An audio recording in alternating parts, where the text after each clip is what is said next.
Welcome back to spot entertainment. Rajasaab movie అయితే night చూడడం జరిగింది. సో నైట్ రివ్యూ చేయడానికి అవ్వలేదు, బట్ ఇప్పుడైతే చెప్తున్నాను. రాజాసాబ్ గురించి నెగిటివ్ రివ్యూలు ఇచ్చే ప్రతి ఒక్కడికి ఒక్కటి చెప్తున్నాను. సోదాపు దమ్ముంటే నన్నాపు. ఓకే, సో ప్రభాస్ ఫ్యాన్స్ అందరికి సంక్రాంతి పండుగతో పాటు డబల్ బోనస్ గా ఇంకొక పండుగ రాజాసాబ్ అని చెప్పాలి. థియేటర్లో మామూలుగా లేదు.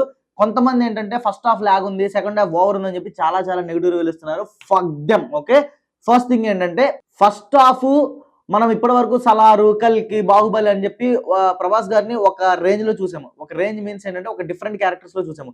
బట్ ఇప్పుడు ఏంటంటే మనం ఒక కామెడీ యాంగిల్ అతను చూడడానికి, అతన్ని మనం తీసుకోవడానికి కొంచెం టైం పడుతుంది.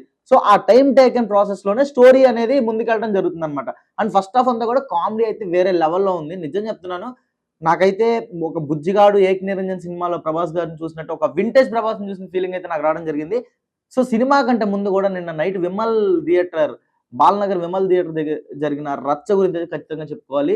వేటు న్యూస్ లో 10 గంటలకి మీడియా వాళ్ళకి స్పెషల్ షోలు వేస్తున్నారు విమల్ థియేటర్ అని చెప్పి లీక్ అవడం జరిగింది. సో అక్కడికి వెళ్ళిన తర్వాత ప్రభాస్ ఫ్యాన్స్ ఆల్మోస్ట్ ఒక 2000-3000 మంది వరకు అక్కడ రావడం జరిగింది. అందరూ కూడా గోడలు దూకి గేట్లు బద్దలు కొట్టుకుని లోపలికి వెళ్ళిపోయారు. సో మైత్రి డిస్ట్రిబ్యూటర్స్ ఎవరైతే ఉన్నారో ఆ థియేటర్ యాజమాన్య వాళ్ళు పైపులు తీసుకొని ఒక్కొక్కళ్ళ మీద దాడి చేసి మొత్తాన్ని బయటికి వెళ్ళగొట్టే ప్రయత్నం అయితే చేశారు. బట్ ఫ్యాన్స్ అయితే ఎక్కడ తగలేదు, మొత్తం వెళ్ళిపోయి థియేటర్ లో కూర్చున్నారు. షో అయితే ఆపేశారు. తర్వాత థియేటర్ వాళ్ళు థియేటర్ లోపలికి వచ్చి కూడా చాలా సార్లు చెప్పారనమాట, షో ఆపేశారు, ఇక్కడ లేవు, బుకింగ్స్ ఓపెన్ అయింది, డిస్ట్రిక్ట్ యాప్ లో చూసుకోండి అని చెప్పానంటే ఆన్ ది స్పాట్ లో డిస్ట్రిక్ట్ యాప్ ఓపెన్ చేసి చూస్తే విమల్ థియేటర్ తప్ప లూలు మాల్ ఇంకా బయట ఇంకా 2-3 థియేటర్లకు ఇచ్చారు. బట్ మైత్రి డిస్ట్రిబ్యూషన్స్ వాళ్ళది మెయిన్ థియేటర్ విమల్ థియేటర్, కానీ అక్కడైతే బుకింగ్స్ ఓపెన్ చేయలేదు. సో ఫ్యాన్స్ అందరూ గోలగోల్ చేశారు. కళ్యాణ్ బాబు ఫ్యాన్స్ కానీ, ప్రభాస్ అన్న ఫ్యాన్స్ కానీ లిటరల్లీ సినిమా కోసం ఆల్మోస్ట్ ఒక 1.5 year నుంచి పిచ్చిగా వెయిట్ చేస్తున్నారు. 10:30కి వీళ్ళందరూ తోసుకొని థియేటర్ లోపలికి వెళ్ళిన తర్వాత ఆల్మోస్ట్ 1 hour వరకు అసలు కంట్రోల్ అవ్వలేదు. అందరూ బాహుబలి, జైహో అని, రాజులకే రాజు, ప్రభాస్ రాజు అని చెప్పి నినాదాలు చేయడం మొదలు పెట్టారు.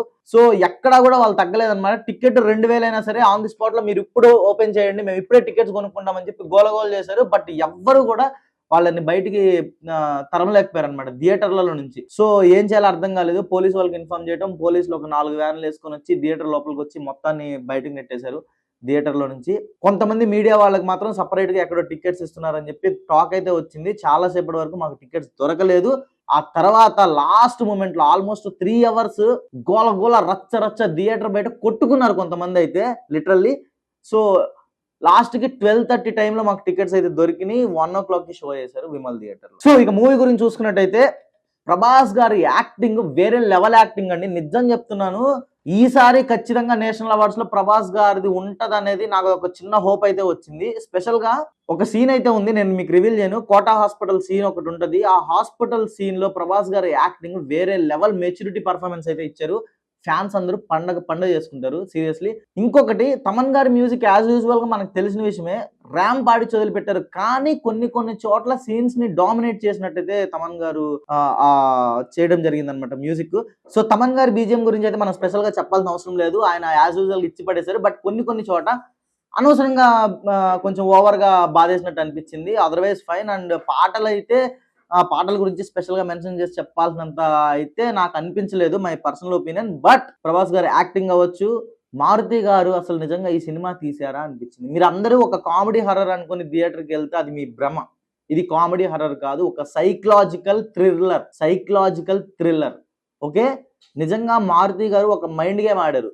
కొంతమంది బయటకు వచ్చిన తర్వాత మాకు సినిమా అర్థం కాలేదు, 1 నేనొక్కడినే సినిమా కూడా జరిగింది. సినిమా చాలా బాగున్నా సరే మైండ్కి ఎక్కక, వాళ్ళ బుర్రలకు అర్థం కాక సినిమాని ఫ్లాప్ చేశారు. అదే జరిగే సిచ్యువేషన్ అయితే చాలా కనిపిస్తుంది. ఎందుకంటే మైండ్ గేమ్ బాగా ఆడారు. సో చాలా మైండ్ పెట్టి మూవీ చూస్తేనే అర్థమవుతుంది, లేకపోతే మాత్రం ఆ సైకలాజికల్ థ్రిల్లర్స్ అనేవి మీకు అర్థం కాదు. అండ్ సెకండ్ హాఫ్ లో వచ్చిన విజువల్స్ అవ్వచ్చు, ప్రభాస్ గారి యాక్టింగ్ అయితే అబ్బా వేరే లెవెల్ సీరియస్లీ. సో ఫైనల్ గా నేనైతే 5కి 4.5 రేటింగ్ అయితే, that's purely my personal opinion అనమాట. సో మీరు అందరూ సినిమా చూడండి. ఎవరైతే నెగిటివ్ రివ్యూలు చూసి సినిమాకి వెళ్ళడం ఆగిపోతున్నారో వాళ్ళందరికీ ఒకటే చెప్తాను, మీరు చెక్ చేసుకోండి, రివ్యూస్, పబ్లిక్ టాక్స్ మొత్తం చూసుకోండి. 100లో 70% ఏదైతే చెప్పారో దాన్ని నమ్మండి మీరు. అండ్ ఇంకొకటి, ఎవరో చెప్పిన రివ్యూ చూసి మీరు సినిమాకి వెళ్ళడం అనేది మీ పర్సనల్ ఒపీనియన్ కాదు. ఫస్ట్ ఆఫ్ ఆల్ మీరు సినిమాని ఎక్స్పీరియన్స్ చేసి మీరు సినిమా మీద ఒక ఒపీనియన్ అనేది ఏర్పరచుకోండి. సో నా సైడ్ నుంచి మీకు ఇచ్చే బెస్ట్ సజెషన్, సంక్రాంతికి ఫస్ట్ బ్లాక్ బాస్టర్ హిట్ అయితే ప్రభాస్ గారు రిబ్బన్ కట్ చేసి ఓపెన్ చేశారు. So don't miss it Rajasaab. Okay, and mister medico అనే ఒక వెబ్ సిరీస్ అయితే నేను చేయడం జరిగింది, యూట్యూబ్లో ఉంది. కొంచెం మీరు అందరు చూసి నవ్వి సపోర్ట్ చేస్తారని కోరుకుంటున్నాను. Thank you so much. And పక్కనే ఉన్న బెల్ ఐకాన్ని క్లిక్ చేసి యాక్టివేట్లో పెట్టుకోండి. జై Hind. Hi guys, this is Akash Jagannath. Please do watch and subscribe Spot Entertainment.